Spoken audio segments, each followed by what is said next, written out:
विद्महे वैद्यराजाय धीमहि तन्नो धन्वन्तरिः प्रचोदयात्। रागादिरोगान् सततानुषक्तान् अशेषकाय प्रसुतान् अशेषान् औत्सुक्य मोह रतिदान् जगान् यो अपूर्ववैद्याय नमोऽस्तु तस्मै. ಪ್ರತಿಯೊಬ್ಬರು ಆರೋಗ್ಯ ಪಾಲನೆಗಾಗಿ ಸರಿಯಾದ ಆಹಾರ ಪದ್ಧತಿ, ಸರಿಯಾದ ರೀತಿಯಲ್ಲಿ ನಿದ್ದೆ, ವ್ಯಾಯಾಮ, ಚಟುವಟಿಕೆಗಳನ್ನು ಮಾಡ್ತಾ ಇರಬೇಕು.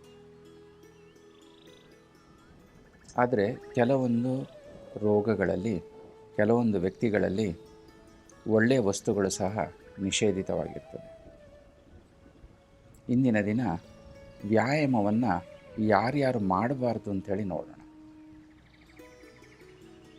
ವ್ಯಾಯಾಮ ಆರೋಗ್ಯಕ್ಕೆ ಉತ್ತಮ ಹೌದು, ಆದರೆ ಕೆಲವೊಂದು ವ್ಯಕ್ತಿಗಳಲ್ಲಿ ರೋಗ ರುಜಿನಗಳಲ್ಲಿ ಅವರು ವ್ಯಾಯಾಮ ಮಾಡದೇ ಇರುವಂಥದ್ದು ಶ್ರೇಷ್ಠ. ಕೃಷ ವ್ಯಕ್ತಿಗಳು, ಅಂಡರ್ ವೇಟ್, ತೂಕ ಕಡಿಮೆ ಇರುವವರು, ಅವರಲ್ಲಿ ವ್ಯಾಯಾಮ ಹೇಳುವಂಥದ್ದು ನಿಷಿದ್ಧ. ಅವರು ವ್ಯಾಯಾಮ ಮಾಡಿದರೆ ಇರುವಂಥ ತೂಕವು ಸಹ ಕಮ್ಮಿಯಾಗಿ ಇನ್ನಷ್ಟು ರೋಗಗಳಿಗೆ ಆಹ್ವಾನ ನೀಡಿದಂತೆ ಆಗ್ತದೆ.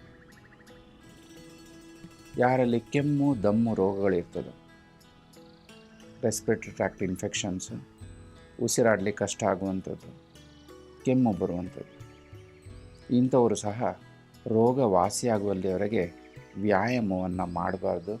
ವ್ಯಾಯಾಮವನ್ನು ನಿಷೇಧಿಸಲಾಗಿದೆ.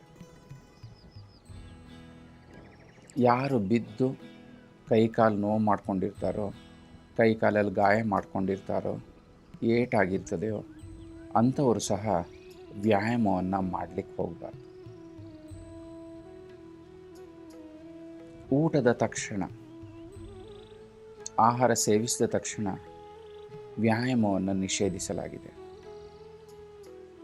ಆಹಾರ ಸೇವಿಸಿದಾಗ ಸ್ಟಮಕ್ಕಿಗೆ ಸೇವಿಸುವಂಥ ಆಹಾರವು ಹೋಗ್ತದೆ, ಅಲ್ಲಿ ಆಹಾರದ ಜೀರ್ಣ ಪ್ರಕ್ರಿಯೆ ನಡೀತಾ ಇರ್ತದೆ.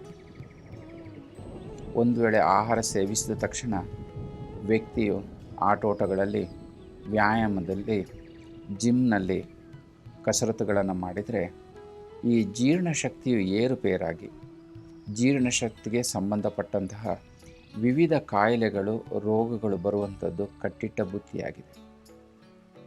ಆದ್ದರಿಂದ ವ್ಯಾಯಾಮವನ್ನು ಯಾರು ಮಾಡ್ತಾರೋ ಅವರು ಖಾಲಿ ಹೊಟ್ಟೆಯಲ್ಲಿ ಅಥವಾ ತಿಂದಿರುವಂಥ ಆಹಾರ ಸಂಪೂರ್ಣ ಜೀರ್ಣವಾದ ನಂತರ ಮಾಡಬೇಕು. ಇದನ್ನು ಗಮನದಲ್ಲಿಟ್ಕೊಂಡು ಮಾಡಿದಾಗ ಆರೋಗ್ಯವು ಚೆನ್ನಾಗಿರ್ತದೆ. ಇನ್ನು ಸಂಭೋಗ ಕ್ರಿಯೆಯ ನಂತರ ಇಂಥ ಸಂದರ್ಭದಲ್ಲಿ ಸಹ ಶರೀರಕ್ಕೆ ಹಾಗೂ ಮನಸ್ಸಿಗೆ ವಿಶ್ರಾಂತಿ ಬೇಕಾಗಿದ್ದು, ಶರೀರದ ಪೋಷಣೆ ಆಗಬೇಕಾಗಿದ್ದು, ಇಂತಹ ಸಂದರ್ಭದಲ್ಲಿಯೂ ಸಹ ವ್ಯಾಯಾಮವನ್ನು ನಿಷೇಧಿಸಲಾಗಿದೆ. ಅತಿ ಬಾಯಾರಿಕೆಯಿಂದ ಬಳಲುವವರಲ್ಲಿ, ಭ್ರಮ ಅಥವಾ ಯಾರಲ್ಲಿ ತಲೆ ಸುತ್ತುವಿಕೆ ಹೇಳುವಂಥದ್ದು ಇರ್ತದೋ ಇಂಥವರಲ್ಲಿ ಸಹ ವ್ಯಾಯಾಮವನ್ನು ನಿಷೇಧಿಸಲಾಗಿದೆ. ಇಂತಹ ವ್ಯಕ್ತಿಗಳು ವ್ಯಾಯಾಮವನ್ನು ಮಾಡಿದರೆ ಇವರಲ್ಲಿ ತಲೆ ಸುತ್ತುವುದು ಜಾಸ್ತಿಯಾಗಿ ಬಿದ್ದು ಇತರ ತೊಂದರೆಗಳು ಇಂತಹ ವ್ಯಕ್ತಿಗಳಲ್ಲಿ ಉಂಟಾಗಬಹುದು. ಯಾವ ವ್ಯಕ್ತಿಗಳು ವಾತದೋಷ, ಪಿತ್ತದೋಷಗಳಿಂದ ಬಳಲ್ತಾರೋ ಅಂಥವರಲ್ಲೂ ಸಹ ವ್ಯಾಯಾಮವನ್ನು ನಿಷೇಧಿಸಲಾಗಿದೆ. ಇನ್ನು ಬಾಲಕರಲ್ಲಿ, ವೃದ್ಧರಲ್ಲಿ, ಅಜೀರ್ಣವನ್ನು ಹೊಂದಿರುವವರಲ್ಲಿ, ಜ್ವರಿತ ವ್ಯಕ್ತಿಗಳಲ್ಲಿ ಸಹ ವ್ಯಾಯಾಮವನ್ನು ಸಂಪೂರ್ಣವಾಗಿ ನಿಷೇಧಿಸಲಾಗಿದೆ. ಬಾಲಕರಲ್ಲಿ ಹಾಗೂ ವೃದ್ಧರಲ್ಲಿ ಶಕ್ತಿ ಕಮ್ಮಿ ಇರ್ತದೆ, ಹಾಗೂ ವಿವಿಧ ರೋಗ ರುಜಿನಗಳಿದ್ದಾಗ ಸಹ ಅವುಗಳು ಸಂಪೂರ್ಣ ವಾಸಿಯಾದ ನಂತರವೇ ವ್ಯಾಯಾಮವನ್ನು ಮಾಡೋದು ಅತಿ ಶ್ರೇಷ್ಠ.